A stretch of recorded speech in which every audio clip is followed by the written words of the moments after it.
Hey guys, welcome back to Builds by Maz. In this video, I'll be showing you how I upgraded my unfinished stairway using LVP treads and easy DIY risers. I used full-size treads from Flooret, which makes installation a lot easier, and it also matches my existing flooring. The entire process is pretty straightforward, and it's a relatively easy way to make a big difference to your stairway. I'll walk you through the entire installation, including what to do if you have an open stairway edge like this. Let's get started.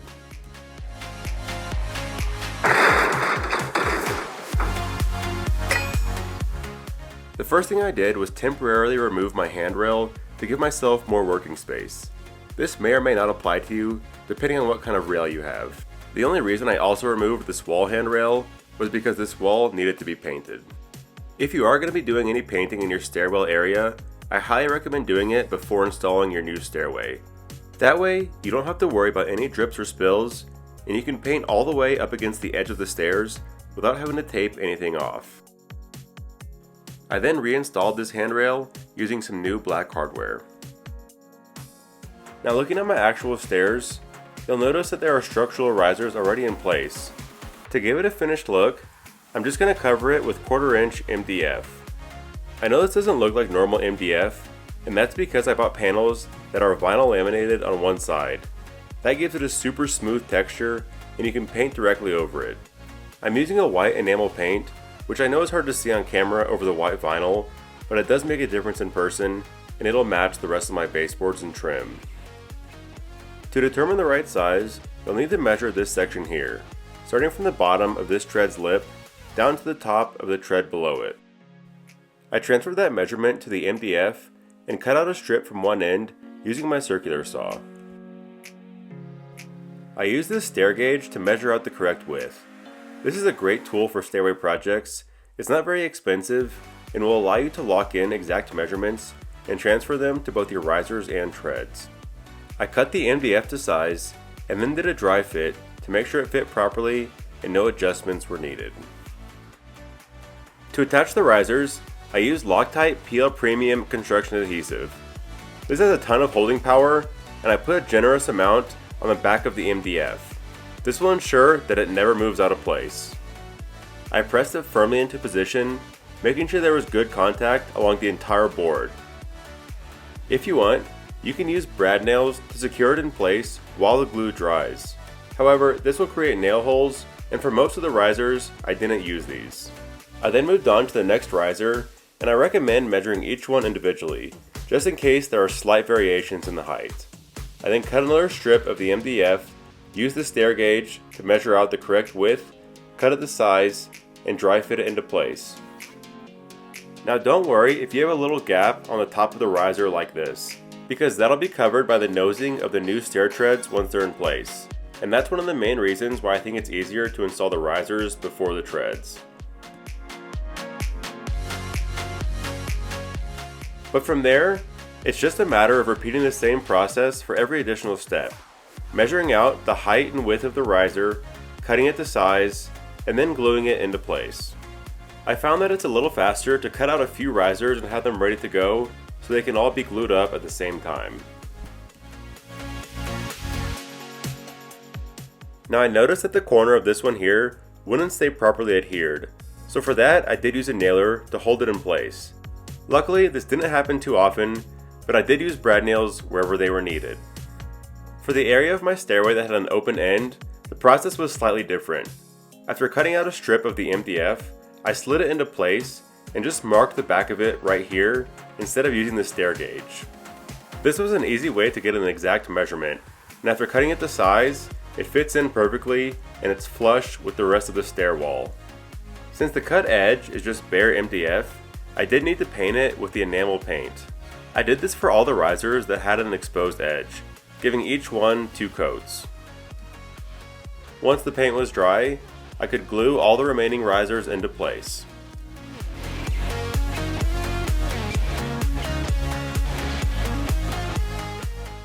With the risers done, we can now move on to the treads, and I'm using these full-size treads from Flooret.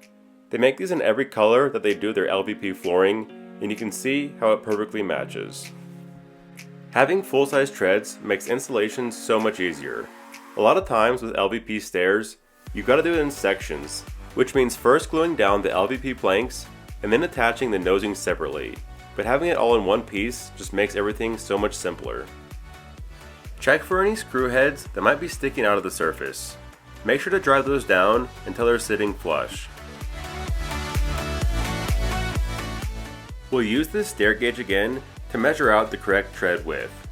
Again, this really is a great tool because sometimes the treads aren't exactly at 90 degrees, so this tool will let you get all the angles perfectly. Also note that each tread has two flared edges, which are used when you have an open side of the staircase. But for these first few steps, we need to remove them. I used my table saw to cut off just the angled piece on one side, and then flip the tread over and cut along the mark I made.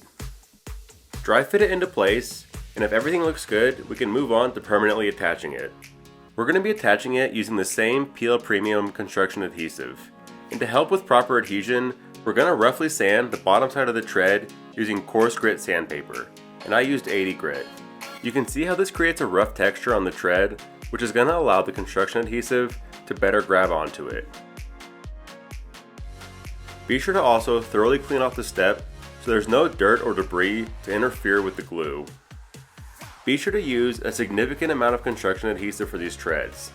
They're going to be supporting weight every time someone goes up and down the stairs, and we don't want the stress to loosen them up over time. You should be using enough that a full tube of construction adhesive is only lasting you 3 or at most 4 treads before it's empty and you need to replace it. I applied it directly to the underside of the tread here, but I actually found that it was easier going forward, so just apply it to the step and lay the tread on top of it.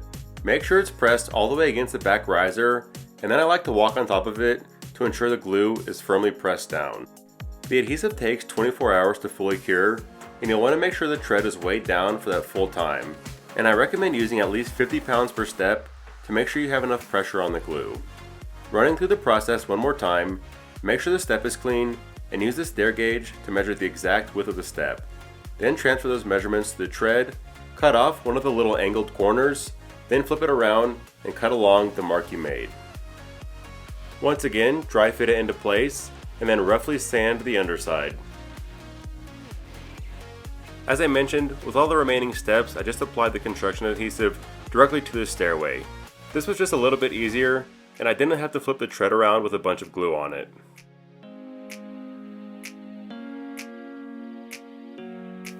You can do as many treads as you want at one time, as long as you've got enough weight to weigh each of them down for 24 hours. I started off doing just 3, and the next day removed all the weights and tested them out to make sure everything was holding firm. I really yanked on these and there was absolutely no movement at all. Again, the key is to use a lot of glue, make sure you weigh it down, and let it cure for a full day. I then just moved on to the next steps. Just like with the risers, you can cut out a few treads and have them ready, and then glue them all down at once. This is a great project for after work. You can just spend a little bit of time each day, do as many steps as you have time for, and then you can easily stop and pick it back up the next day. I had one step where the handrail post was in the way, and this was permanently attached to the wall, so I couldn't easily remove it. What I did instead was take a scrap piece of the tread and then use the flush saw to undercut the post. I didn't film this whole cutting process, but eventually I got all the way to the end so I could slide a tread all the way underneath it. Installation was a little tricky on this one, but eventually I was able to shimmy it into place. Next, I'll cover how to install the treads when you have an open side of your staircase. First, we won't be cutting off this angled piece of the nosing on whichever side is open on the staircase. So when transferring the tread measurements, start with the gauge on this side and cut off the other end. Once you cut it down to size, you can slide the tread into place and make sure the edge is perfectly flush with the rest of the stairway wall. You really want this to be as exact as possible, but once everything looks good, you can go ahead and glue down the tread. We'll now use one of these edge pieces, which are included with every tread. You'll notice that one end is cut at a 45-degree angle and the other side is cut at 90 degrees. It'll fit into place here on the side, and you want to make a mark where it meets the very back of the tread. You don't want to just cut this off where your mark is, because then when you install it, the unfinished end will be showing, like this here. Instead, we're going to start by cutting off a little end piece, going right through the corner at a 45-degree angle. You'll end up with a piece that looks like this, and you want to hang on to it. You'll notice that cut is well past our original mark, but now we'll make another cut on the mark, again at 45 degrees. So this cut should line up with the back of the step. Then when we go to install it, we'll attach the end piece to the back, and that's going to give us a finished look. Using construction adhesive will give it a long-term powerful hold, but I also used some of this super glue for a short-term hold while the adhesive dried.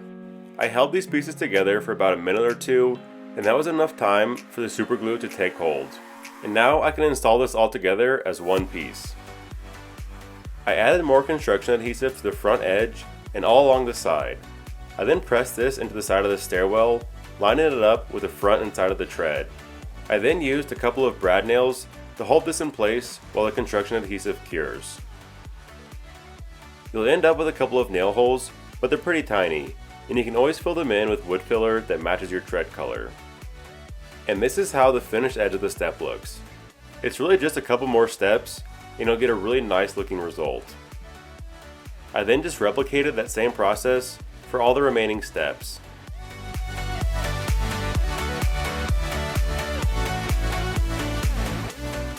The last step is to clean up all the edges where the stairs meet the wall. For that, we're just going to use some caulking, and make sure you get a kind that has a lot of flexibility. This is pretty straightforward. Just apply a thin bead of caulk all along the edge, and then I like to use a caulk spreader tool to get nice and clean lines. I also added some to the back of the tread where it meets the riser. This will cover up any small gap you may have between the riser and tread, and it creates a nice finished look.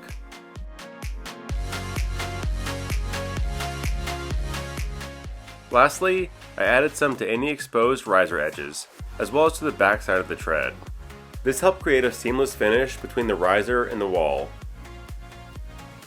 But with that done, this project was complete, and we could now enjoy our beautiful new staircase. Using Flooret's full-size treads not only made installation easy, it also created a professional, seamless look on every single step. Of course, we also added this railing back, but I wanted to share the photos with the stairway open so you can really see how much of a difference this LVP makes, and get an idea of how good it could look in your own home. As always, thanks for watching, and be sure to subscribe to catch the next project, and we'll see you next time.